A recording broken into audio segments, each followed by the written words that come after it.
শুক্র শনি রবি 3 দিন ছুটি, স্কুল কলেজ অফিস সব কিছু বন্ধ। তাই আমরা চলে এসেছি আমাদের সব থেকে প্রিয় পছন্দের জায়গা, আমাদের বাপের বাড়ি পাঁচথুপিতে। আমরা 3 বোন এখন এসে গেছি, বড়দি, আমি আর আমার বোন রেশমি। ছোটদি এখনও আসেনি। আমরা কাল এসেছি শুক্রবার বিকেলে, আজ হচ্ছে শনিবার।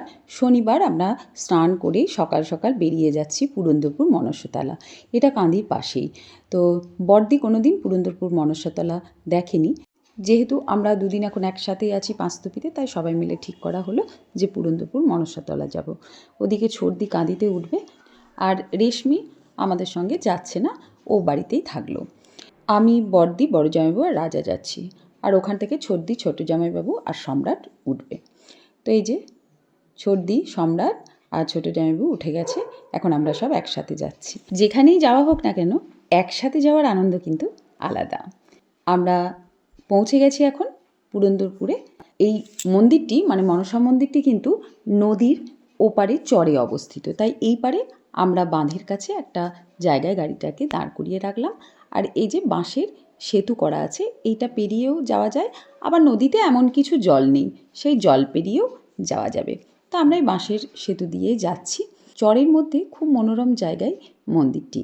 আমি একবার এসেছিলাম পুজো দিতে। এখানে জ্যৈষ্ঠ মাসে খুব মানে পুরো জ্যৈষ্ঠ মাস 1 মাস ধরে খুব ধুমধামের সঙ্গে পুজো হয়, মেলা বসে।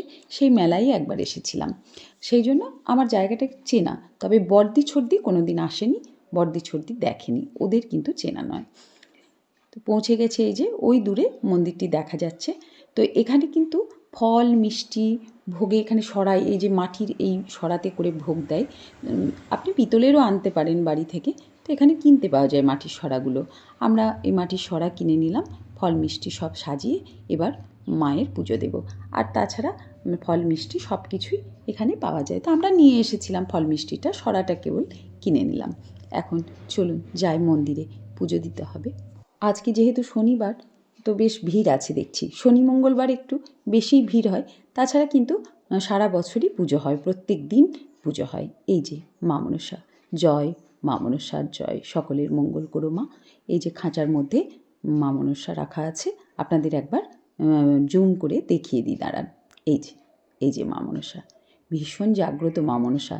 এখানে ভক্তরা নিজেদের মনস্কামনা করলে সেই মনস্কামনা কিন্তু মা পূরণ করেন। সেই জন্য আশেপাশের বহু গ্রাম থেকে, দূর দূর থেকেও অনেক ভক্ত আসে এই মা মনসার পুজো দিতে।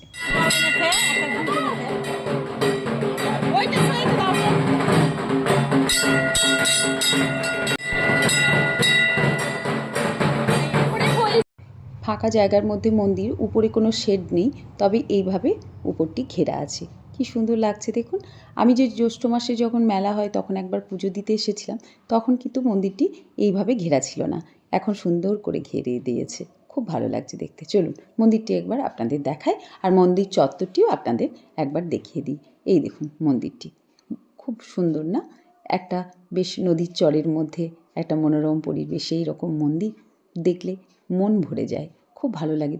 ভীষণ ভালো লাগছে এই জায়গাটিতে থাকতেও, বেশ ঠান্ডা ঠান্ডা, চারিদিকে প্রচুর গাছপালা। এই দেখুন একটা নাট মন্দির। গ্রীষ্মকালেও কিন্তু পুজো দিতে এলে কোনো অসুবিধা নেই, বেশ ঠান্ডা হাওয়া বইছে নদীর ধারে, খুব ভালো লাগছে। চলুন দেখায়। এই মা মনসার প্রধান ভোগ হচ্ছে পায়েস, আর এই পায়েসটি কিন্তু খুব অদ্ভুতভাবে বানানো হয়। এই পায়েস বানানোর জন্য কিন্তু এখানে কোনো উনান নেই, এখানে মানে গোবর দিয়ে যে ঘুঁটে বানানো হয় সেই ঘুঁটে আনতে হয়। তো ঘুঁটেগুলো বিছিয়ে দেওয়া হয় এইভাবে একটার উপর একটা, তারপরে আগুন ধরিয়ে দেওয়া হয়। তার উপর দুধ আর আতপ চাল দিয়ে এই মালসা হাঁড়ি এগুলোকে বসিয়ে দেওয়া হয়। এবার আপনা আপনি কিন্তু এই পায়েসটি হতে থাকে। কি অদ্ভুত না? উনান নাই, গ্যাস নেই, অথচ পায়েস রান্না হয়ে যাচ্ছে।